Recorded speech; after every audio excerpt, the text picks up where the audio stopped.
Folks, my name is Pastor Clyde of Mountainside Church in Nashville, Tennessee. I hope you had the chance to listen to Pastor Jeff's wonderful Easter sermon last weekend. I wanted to tell you all about a new ministry we are launching on Wednesday called No Coiner to Certified Pleb, a 12-week transformation. If you or a loved one wants to become a certified pleb, this ministry is for you. We are going to dive deep and get past the NGU talk. In this course, we will be going through node setup tutorials, scripture reading, purity accountability, and guided repentance for past altcoin activity. Our first session is called Forgive Them, Father, for they know not their private keys. Childcare will be provided, but your seed phrase will not. It doesn't matter if you are a shitcoiner, a 40-hour per week podcast listener, paper Bitcoiner, or a no-coiner. All that matters is you have an open heart and are willing to allow the Lord to work in you. I look forward to seeing you this upcoming Wednesday. Make sure to bring a pen and pencil to write down your seed phrase. Until then, may the Lord bless and keep you.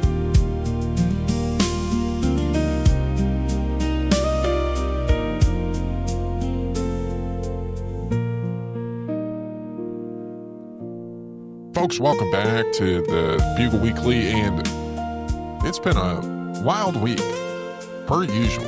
Every week's a wild week. There's always something interesting going on. This is the first turning. It is, the rules of the game have changed, and most people haven't figured it out yet. But, one of the things that I've really been noticing is the podcasters are crashing out. The plebs are the canary of the coal mine for the crash outs coming. They've been crashing out for a while. Now the podcasters are in the abyss. They're falling off left and right. You got Preston Pish with ChatGPT psychosis. You've got, individuals just trying to ramp up the pleb slop. You got people pivoting, to AI. You got, Stefan Livera. He got his Bitcoin podcast license with the government. You got all these Gen X doomers going on podcasts, like freaking out, like Pleb Cruise. It's pretty entertaining to watch. These guys get squeezed. The Pleb Sloppers are getting demonetized on Twitter. They're bitching and moaning. Everybody's mad at that Nikita guy at Twitter. I'm enjoying it. I'm enjoying watching the podcasters squirm, but on the other end of things is there are new podcasts popping up left and right. There's individuals heeding the call to start their own podcasts. They're getting creative. They're getting excited. It's just, it seems like the old guard, the individuals that for so long were the, dominating the podconf circuit. They're losing some steam. It's funny to watch. Ron, how you doing today? The old guard, led by Joe Rogan, of, coincidentally, Generation X, Theo Vaughn, Tim Dillon, kind of the older millennial, but more aligned with the Generation X podcast energy. Dave Smith. I could keep listing the podcasters off one by one, but we all know in 2024 they hitched their ride to Donald Trump, and they laced him really hard, and they got him elected to the White House. And it was like, with the podcasters behind him and the podcasters advising him, we were going to stay out of forever wars. We were going to stop doing the bidding in the Middle East, the foreign policy bidding, as these guys thought of the neocons or of the state of Israel. Hey, we're going to focus on AI and replacing, the purple-haired libs of TikTok public school teachers with AI bots. We're going to clean up the city streets, be tough on crime, get rid of the immigrants, et cetera, et cetera. And it was going to be a golden era for these podcasters. These podcasters were going to, in their minds, create the new infrastructure for, propagating a narrative. In this new first turning, infrastructure, institution building regime. And, if it were not for the Zionists and Israel in the state of Benjamin Netanyahu, all of this would have worked out to plan, at least according to what these guys, their kind of assessment of the situation with the way they see themselves right now, based on what they talk about, is it was the golden era for podcasters. And then, Israel's war into Iran has thrown a wrench into this entire situation. Oil is going to spiral out of control. The macro situation is becoming untenable. M2 charts are no longer a source of signal. And followers, listeners, subscribers, all engagement is dropping dramatically because people are like, why would I listen to these podcasters? They led us into this flip-slop Armageddon in the Strait of Hormuz. And they made David Bailey, or my favorite podcaster, or my favorite comedian. They tricked me into supporting Trump, and I'm embarrassed to have fallen for it again, as McHugh would say. Marty then is still posting like he hasn't fell for it again, and he hasn't noticed. And a lot of people have this lack of self-awareness, but a lot of others are coming to this realization. And you're right, they are crashing out. Candace Owens has crashed out. Tucker Carlson crashed out. Alex Jones crashed out. Some of these guys have crashed out multiple times. Megyn Kelly, again, crashing out. Mike Brock is starting a podcast to prove he's not crashing out. It's total chaos, but it is, again, these guys, most of them are having the hardest time with it. Blame Israel. They're blaming Bibi. And they said Bibi did not throw this wrench and ruin Trump's presidency and give the neocons more power once again and destroy MAGA. It would all be better. And it's time to take personal responsibility. This is what we're talking about with white goyism. It is the time to blame Bibi for your lack of podcast downloads or for your lack of engagement on Twitter. The Electronic Frontier Foundation just crashed out, saying they're not getting enough engagement because of various reasons. But it's time to take personal responsibility for the fact that you're not interesting and you cannot survive in an environment where there is not enough subsidized glaze. Absolutely. Yeah, it's pretty funny. Candace Owens was supposed to be on vacation this week, and she came back from vacation because the president of the United States said that Brigitte Macron was hotter than her. Like that. I don't know. That was an entertaining crash out, but is it a particularly controversial or petty, stinging accusation? Most people don't pay that much attention. I think, I'm sure that the first lady of the country of France is hotter than Candace Owens. I'm sure that's just a statement that a president should make in that situation. But if you knew what Candace Owens and her listeners think about Brigitte Macron, it's especially hard-hitting mock that Trump did there. And as a podcaster, you have to respond to that. You cannot just take that line down. it definitely gives the theory that Trump gave Bill Clinton a blowjob more credence, and it leaves me wondering if he gave Brigitte a blowjob too. But yeah, it's I don't know. I mean, I've been unimpressed.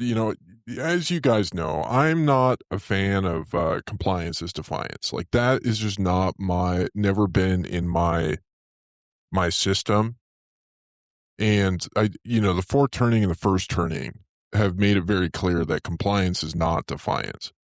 The important, because compliance ultimately at its core is the act of surrendering your personal responsibility to somebody else. And this is what blaming Bibi for all your problems is an act of. And so these podcasters are crashing out. They're talking about Bibi, like Alex Jones this week. He's justifying his simping for Trump by saying that the man that he supported was not getting Manchurian candidate mind controlled by Bibi. So he wasn't wrong. He was supporting the right guy, and then BB flipped a switch, and then Trump's now a different person. There's so much cope. The podcasters are coping. They're not looking at the mirror. They're not being honest with themselves, and they're not learning from their mistakes. And the only thing that I see on the horizon is the landscape of podcasters, and who are the voices that are being followed is going to change. Because these individuals that have been at the center of the conversation culturally for a long time are showing that their opinions suck and their perspective on the world sucks, and they're wrong about a lot of things, and it's catching up with them. It's just you can only be like, the plebs have short attention spans, and they have short memories, and they get sucked into the new thing a lot. But when the person that's trying to suck them into the new thing is their takes are just so like horrendous over and over again, like they eventually smell it out. Like a pleb, while not being super smart, can figure out Mike Alfred's wrong after a little bit of watching his tweets. They can figure it out. You don't have to be like deeply understanding the rules of thermodynamics to realize that Mike Alfred's takes are bad. You can probably have a 50 IQ and figure that out. So yeah, I just see the media landscape is in this tremendous place of flux. The alt media campaigned on this idea of not being the mainstream media for a long time. Tim Pool, Joe Rogan, these guys, they came and they became the mainstream media, and they became just like the mainstream media, where they were resting on their credentials. They were intoxicated with glaze. They cared more about engagement than they did about truth. They started spewing just the lowest grade pleb slop. And where did it lead? It's like, the game of politics and supporting politicians is silly, because we all know that they're satanic pedophiles. It's just the premise of supporting an individual that thinks that they have the authority to tell you where you can't smoke cigarettes is kind of a silly premise at this stage in the turning cycles. When the financial system is falling apart, because the politician, the only thing in their wheelhouse is stealing shit and central control over the economy, the things which exasperate the problem. Like, what do you expect them to do? Like, to magically taper the Ponzi and make it easier for you? Like, no. And so these guys, they've got shit all over their face, and they look absolutely retarded right now. And it's so bad that the plebs can even dunk on the podcasters right now. When the plebs are dunking on the podcasters, you know that the media ecosystem's in bad shape. But is this a death sentence for podcasters? No. It's just a death sentence for these podcasters. They're going to have to learn.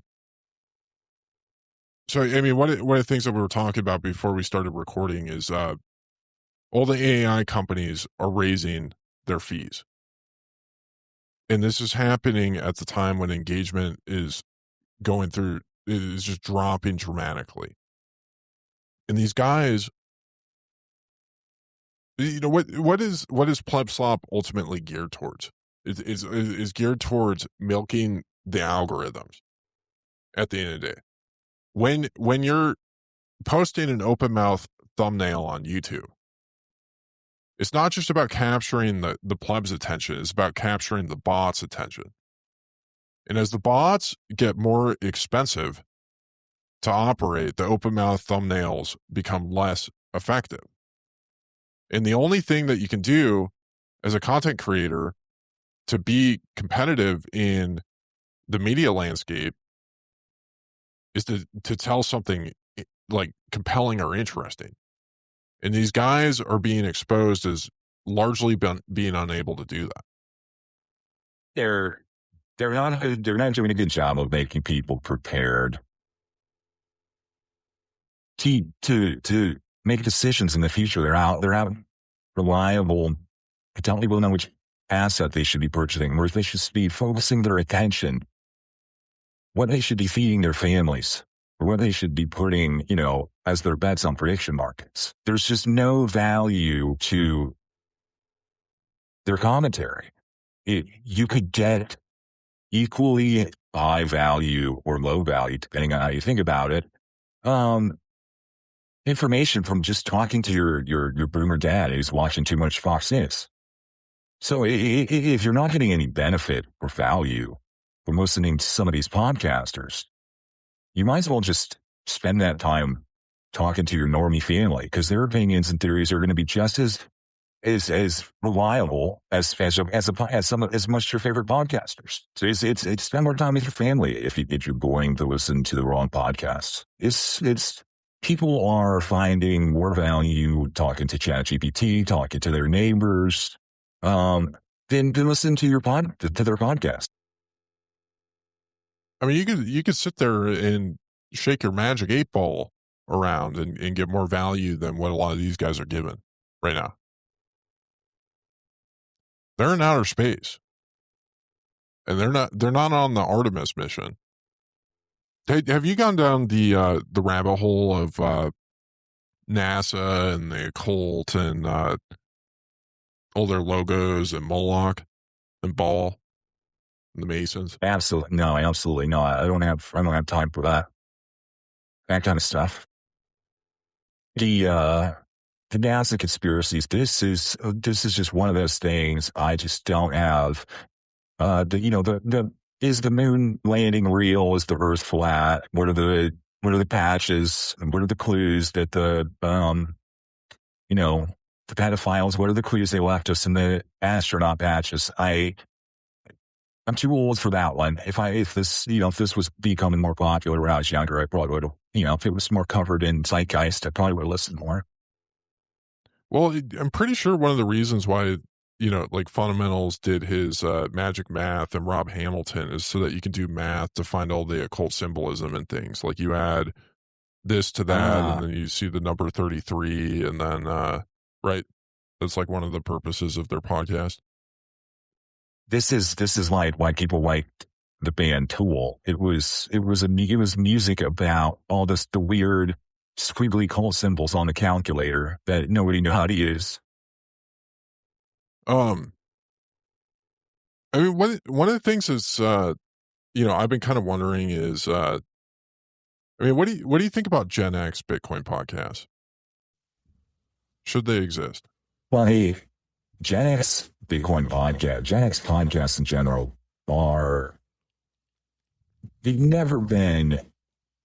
their price has never been lower. Let's put it that way. Their social capital has been depleted almost as much as the U.S., petroleum reserve. It is running on empty.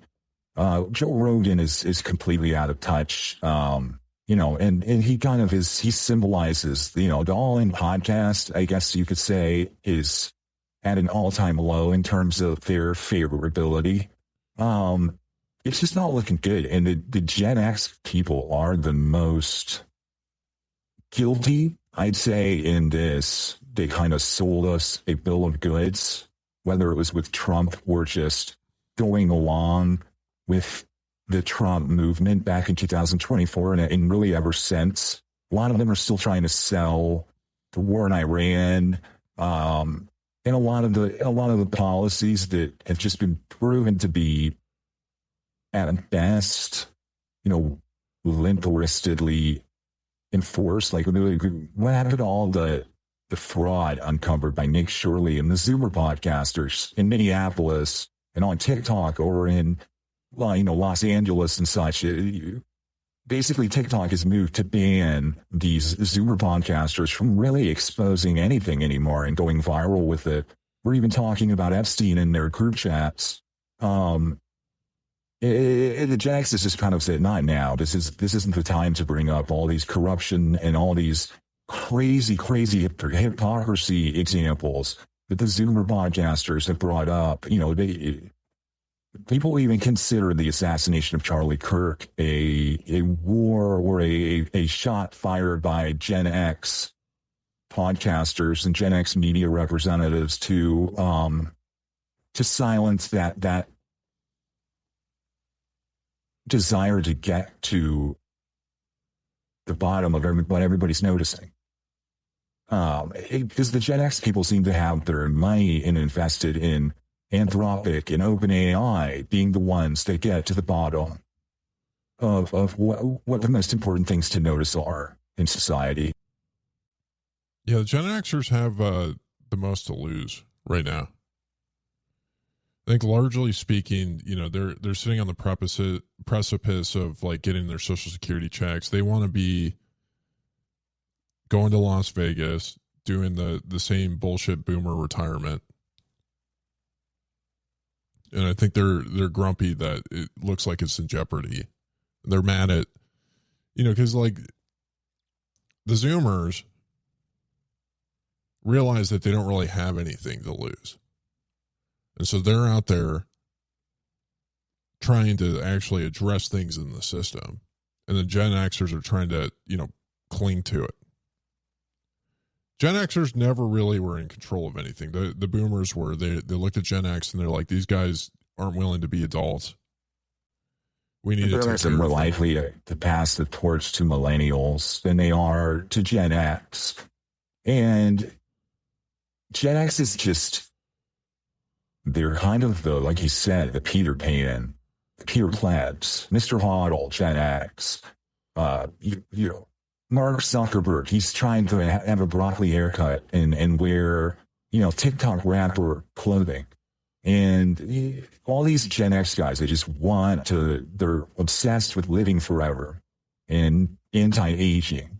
And they're obsessed with just clinging to these values, these fake, empty, hollow values that were propagated by MTV and these different named Disney Channel in the 90s. And they just want to like live in this third turning nostalgia that they feel like maybe they missed for some reason because they were too busy investing in .com stocks. And they're just out of touch. They're trying to present as being in touch. Nobody's giving them any power, and that's a very important signal. Like, why is society refusing to hand the torch over to Generation X? What is poison about Gen X? What is the libertarian version of Gen X is also much more detached from the rest of these movements. It's like it's like we need to isolate Generation X, and we need to maybe cancel them. Maybe this is the one noble cancel is Generation X. I think canceling them is warranted. I think it's at that point. Like there needs to be an intervention. Tell them they need to sit down, shut up, and listen. They're not in control. You're not getting your Social Security checks. You're not going to retire on your timeshares. You're not going to be able to just go and gamble at the casinos. And you're also not going to make everything else shittier for everybody else because you're mad that you didn't get what you felt entitled to. A podcast is not going to save you if you're a Gen Xer.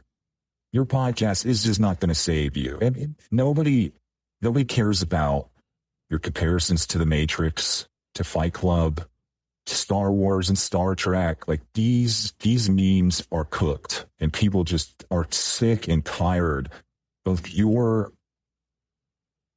imagining of the future. The way that Gen X people imagine the future is it's either The Matrix or Disney. And Americans are rejecting a Disneyfied Matrix future. We want better memes, and the Gen X has the worst possible memes.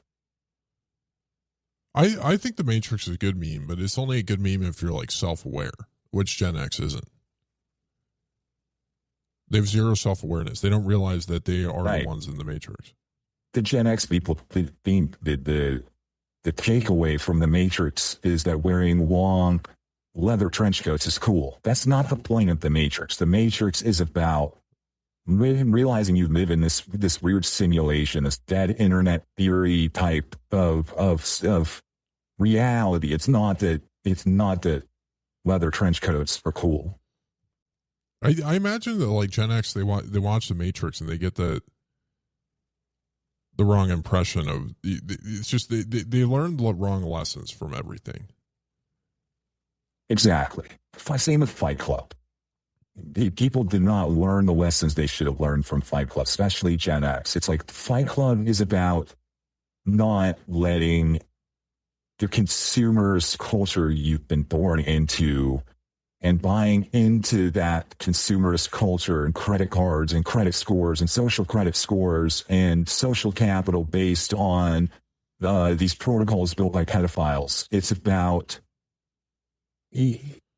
having a sort of schizo girlfriend who teaches you and is a muse while you figure out how to build and become your own ungovernable misfit. It's not.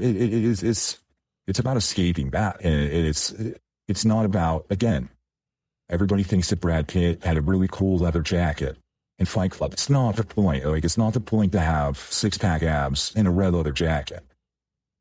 It's about smoking inside and realizing that you can build your own communities around people who have the same values and like the same schizophrenic girlfriends.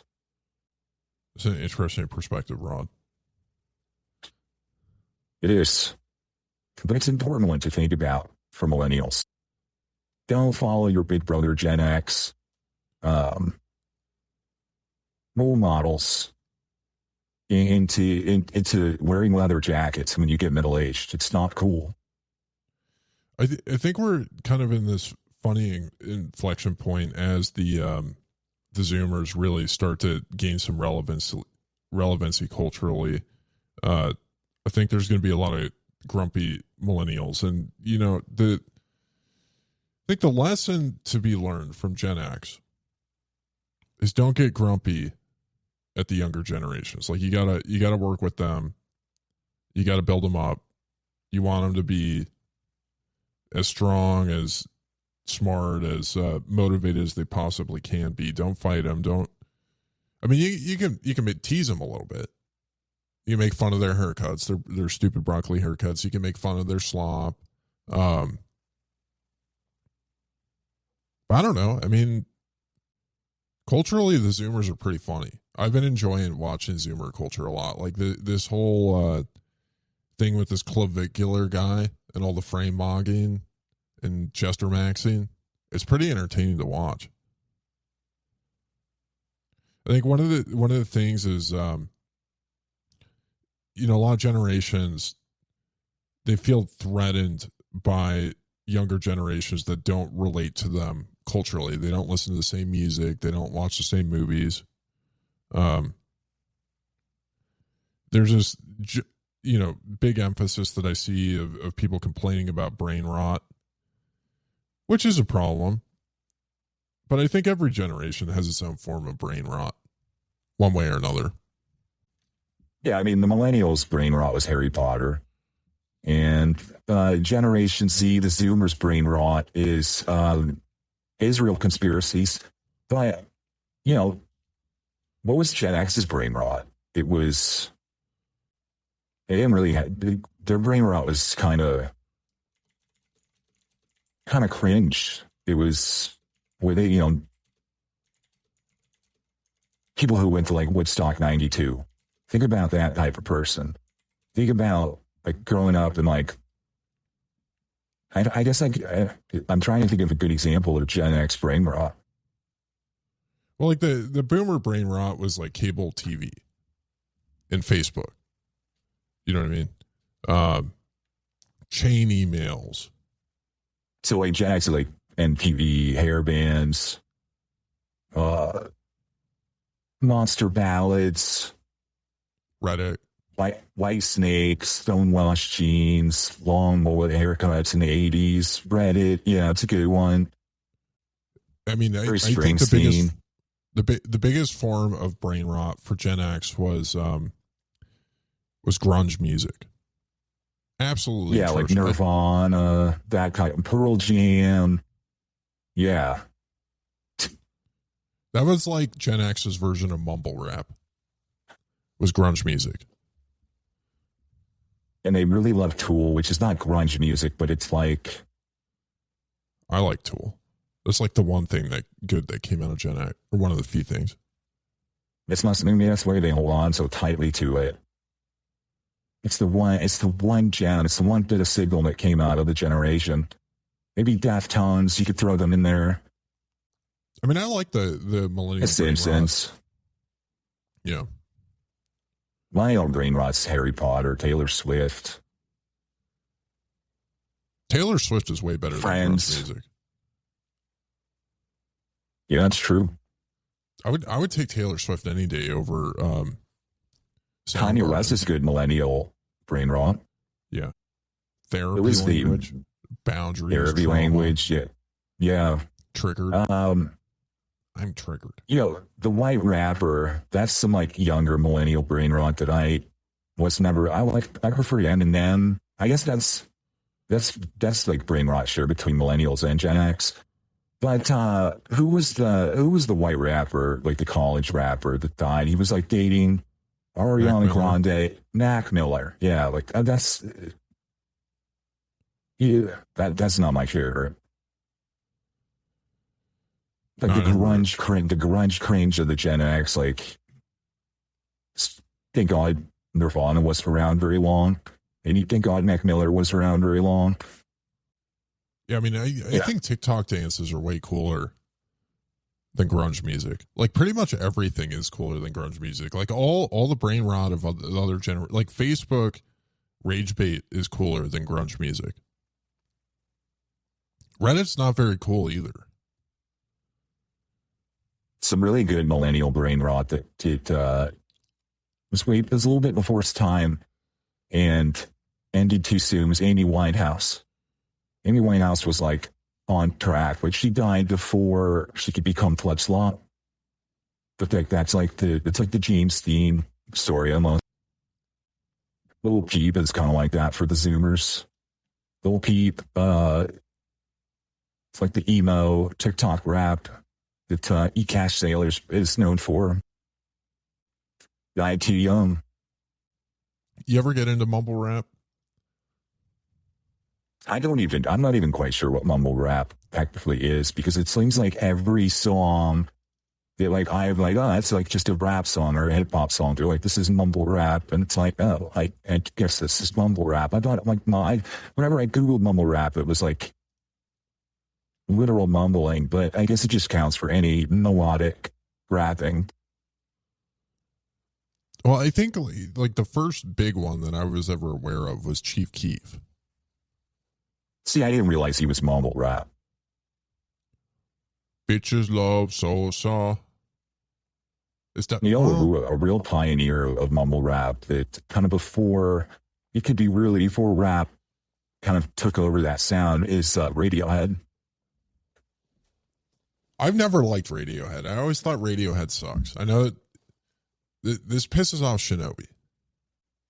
Yeah, I know. I think that Radiohead does not suck, and I think they are pioneers. But I think they are pioneers for today's music. They pioneer like that melodic, almost progressive mumble rap. They didn't rap. They kind of like mumble moaned. They're like the mumble moaners.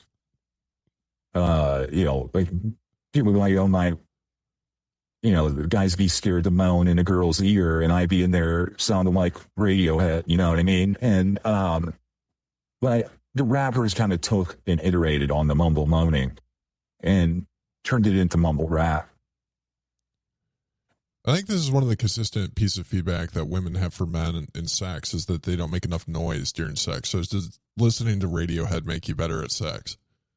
Yeah, if you moan like Radiohead in your girl's ear when you're having sex, she will love that, especially if she is an elder millennial. That's an interesting one. Maybe I need to listen to some Radiohead. See, when you listen to radio, I think of Shinobi moaning through auto-tune to like this like dark ambient beat. And think of like all Shinobi's girlfriends and how much that just gets them just all riled up, worked up. And like that's how you have to listen to Radiohead. Sing retard. Like, let's think of it that way. So Trump is doing a meme coin conference in Mar-a-Lago. And that's right. Do you think meme coins are going to make a comeback? Was that the outcome of Maxi Madness with the Dog Army winning, helping Casey win? Is that the outcome? Yeah, maybe. The meme coin, the Solana meme coin conference in Mar-a-Lago it's like the QVC channel, the home shopping network channel of like elderly meme coin enthusiasts. It's so cringe that it seems fake. It's just like the guys that live in Florida that spray on like layers and layers of bronze tanzer and have drawn in eyebrows and just absolutely gilled to the gills on peptides. Like that's the kind of meme coin conference this is going to be. It's going to be very greasy. I think meme coins have really lost their appeal. And now the only place you see a meme coin conference, it's not in Miami. It's in West Palm Beach. It's just, it's over for them. I just think it's funny it's happening at the same time. I mean, I think that the stance that the Bitcoin people probably should take is that meme coins on Bitcoin only, being Bitcoin only, right? Yeah, if you're going to shitcoin on Bitcoin. Don't do it at Mar-a-Lago. I've never really been that interested in meme coins, but it is. I think it's probably going to be a trend. It's just the question in a lot of people's mind is when is the Fed going to really turn on the money printer for real, and when that happens, shitcoining is probably going to come back with a bang. I think that meme coins lost dramatically to prediction markets. I think all meme coins did was prove that you could get a lot of liquidity organized on a pretty short time scale, based around these viral ideas, these viral anticipations, these memes, so to speak. So now you can create these prediction markets on like, how do you think this is going to end based on, it's the summer of Hormuz. How do we think that the Strait of Hormuz, people are going to start doing prediction markets on, how many ships get through the Strait of Hormuz on a daily basis? Like that type of thing. And like, that's going to become more interesting and more sustainable than Fartcoin and these like speculation on these ephemeral group chat based, Discord based meme coins. It won't completely go away because like the Trump administration, what these meme coins are the same as prediction markets. The value is being the insider, having the insider information, knowing when this coin's coming out, knowing when it's going to be available, when you can get in on the pre-sale, knowing these outcomes, knowing the results of things like at the Strait of Hormuz or when a country is going to attack another country or some sort of political outcome. The inside information, the value is going to move to these prediction markets, and meme coins are going to have really served their purpose in kind of proving the thesis. I mean, it's an interesting. I guess that's the battle. Like the meme coins are kind of like the noise, and prediction markets sort of the signal in a lot of ways. Right. The short-term insider information, attention game theory, the very short-term liquidity, and the liquidity is high, but it's unsustainable. It's really got to have a clear climax, a clear exit liquidity moment. Well, we're a couple weeks out from the conference. It's going to be an interesting one. We've got our event with PubKey and RHR that's happening. That's coming together nicely. And got the Noster event happening. So Monday is going to be the RHR event. Tuesday is going to be the Noster event. There's going to be some musical performances at both, but I think there's going to be more of like a lineup of value for value type creators at the Noster event that I'm excited about. But, you know, side events are going to be fun, but this is the PodConf Super Bowl. And the Pleb Slop's going to be off the charts. Like, you know, Mike Brock's going to be debating Curtis Yarvin. I'm excited to watch that. I'm going to be doing a keynote speech in the smoking section in the parking lot. I'm excited for my speech. I haven't really finalized it yet of what I'm going to talk about, but I do know that it will be good. So look out for that. You finally got Dennis Porter on stage. Blew my mind. I've been campaigning for like 4 years, 3 or 4 years to get Dennis on stage. I've ran petitions. I have tweeted so many times at David Bailey to let Dennis speak. We've got trending hashtags going, let Dennis speak. It's finally happening. It's wild. What do you think changed? Hey, Dennis, his ordeal in North Korea, I think a lot of people realize like these petty dramas, these petty conflicts, these rivalries, it's nobody's life is better if Dennis Porter is not making announcements. And I think that coming to that realization, realizing that we need to have a big enough tent for our conferences, Dennis Porter can be on stage to make an announcement every year. I think everybody just kind of came to that realization. The Bitcoin community took announcements for granted. Now they're not. Do you have any speculation on what his announcement's going to be? He said he's promising an announcement at the conference. I would hope. I don't know. I would hope that he is partnering with Steak and Shake to announce the Nothing Burger available for sale by Bitcoin. I think that would be a really good fun announcement and be great for both enterprises. I would love to buy a Nothing Burger, a Steak and Shake with Bitcoin. Me too. Made with tallow. How many Nothing Burgers do you think you could eat? I could probably eat like 2. I don't have a big appetite. I think it's all the cigarettes I smoke. Yeah, I could put down a few Nothing Burgers. No problem. I'm a sucker for a Nothing Burger.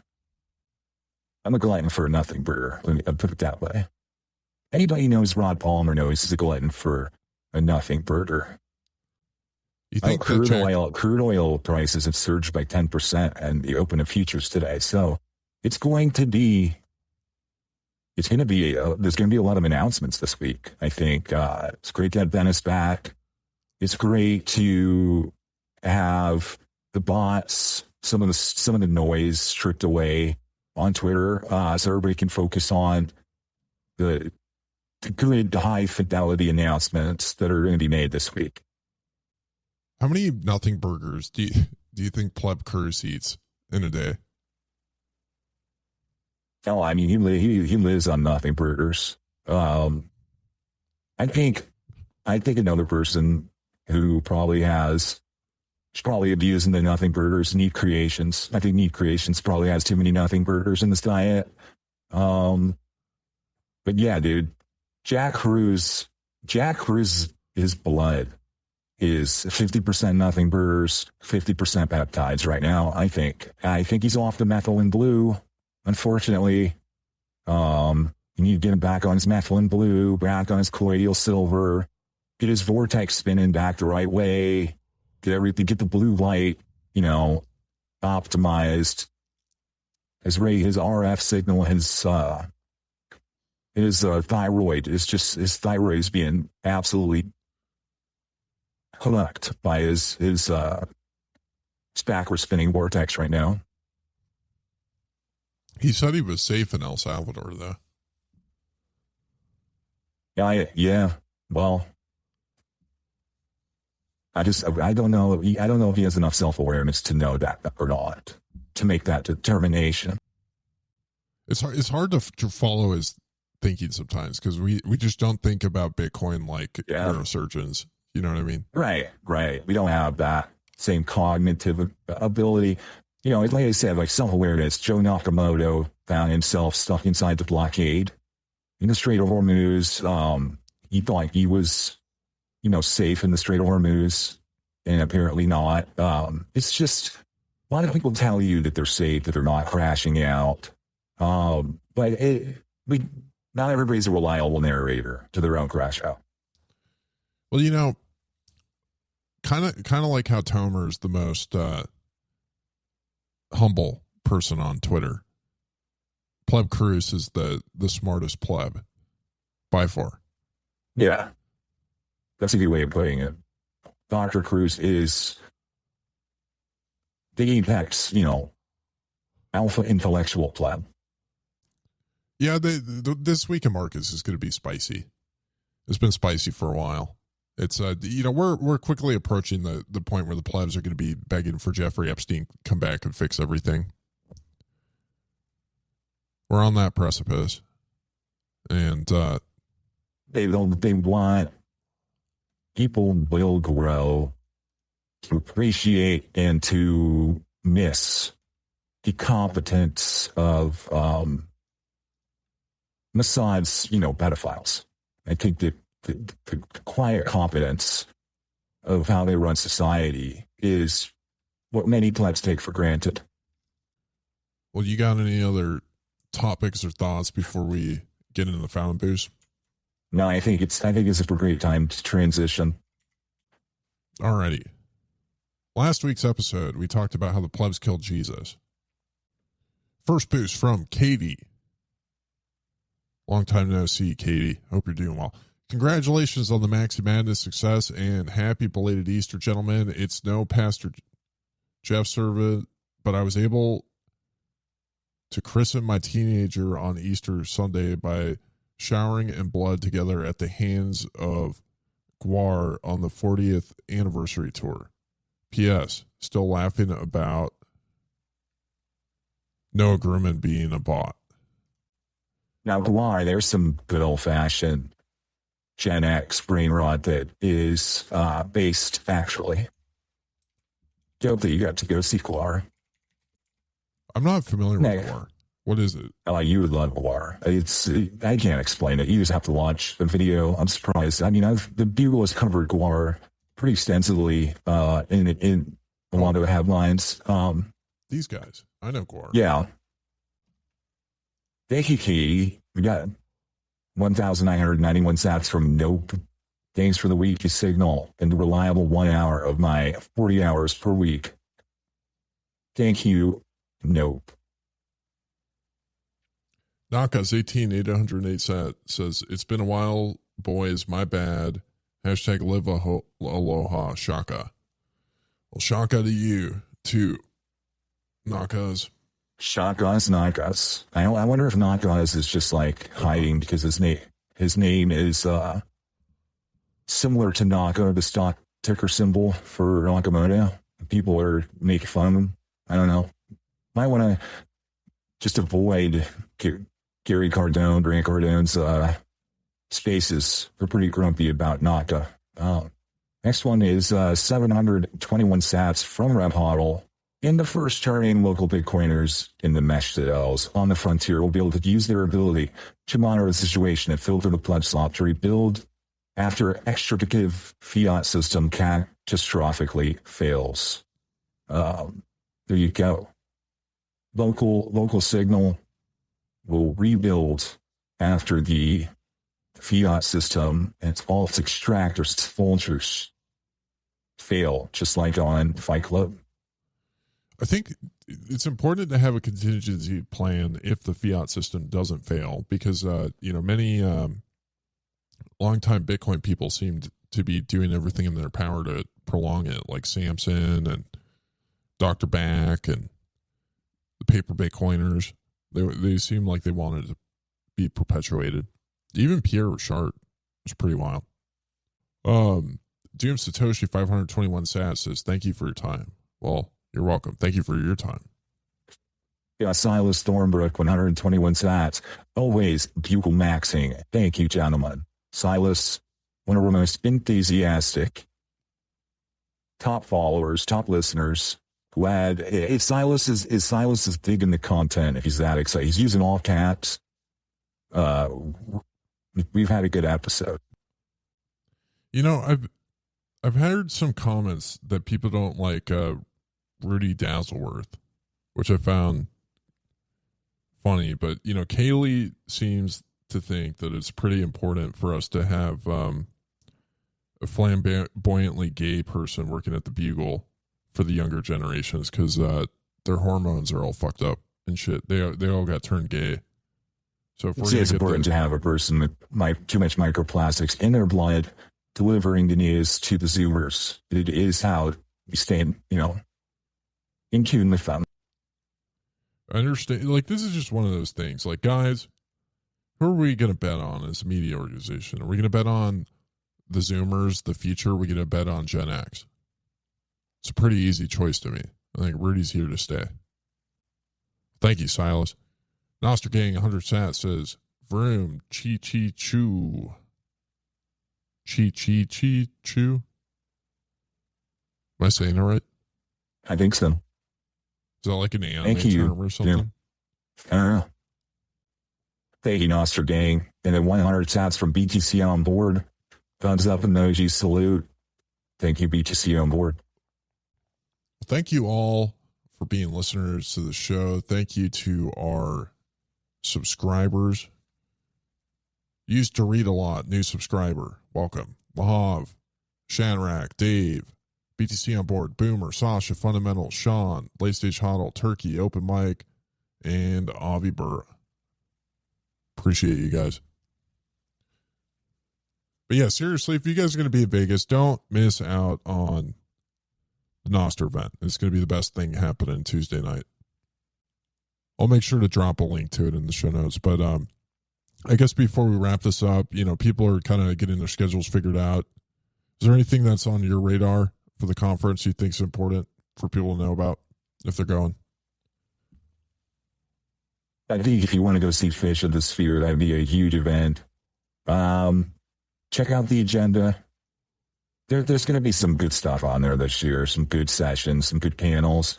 Most of it you probably, if you listen to this podcast, you've heard it all before, but there's going to be some new, fresh stuff on there that I think will, that I like, that I think people will enjoy, that I'm probably going to try to see. But other than that, just hang out and follow the steak dinners, because that seems where everybody's going. Folks, thank you for tuning in, and we'll catch you next week. Yeah.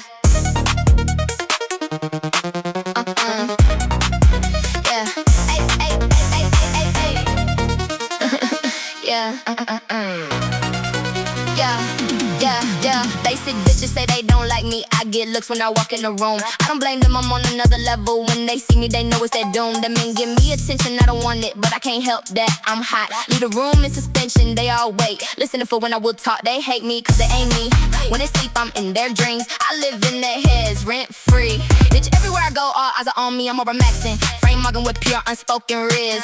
They crying, they cook, realizing they are all mids. Driving in my Wrangler, I left the doors at home. Better respect the queen. Plebs are kneeling before my throne. Got a DV, yet it septum. Can tell you still smell like shit. Everyone is laughing cause it's time for you to quit. I roll deep with my hoes. We respectfully unhinged. The algo hates me. Dominated by cringe. All eyes on me. Bitches gonna learn. Driving through town. Making their heads turn. Certified iconic behavior. Don't touch, you'll get burned. I'm a money maker. Don't have to try to earn. Main character energy playing to win. It's like cinema. I get under their skin. You can chase me, but you'll never catch up. Hey bartender, I need a refill. 3 fingers in the cup. I romanticize my own downfall, cause it's the only way they'll have a chance. They think the Lulu is the Salulu until I steal the attention when I dance. Bouncers say my face card is valid, asking if they can toss my salad. But this queen has a king. I know the news always stings. Glitching in public but keeping it sweet. Rolling deep with my hoes looking all elite. I'll make the brains buffer. Got heels on concrete. High maintenance, low tolerance. Bitch, take a seat. Manifesting nonsense, still landing on feet. Soft launching drama like I'm shopping at a boutique. You're down catastrophic, but you still look sweet. I'm calling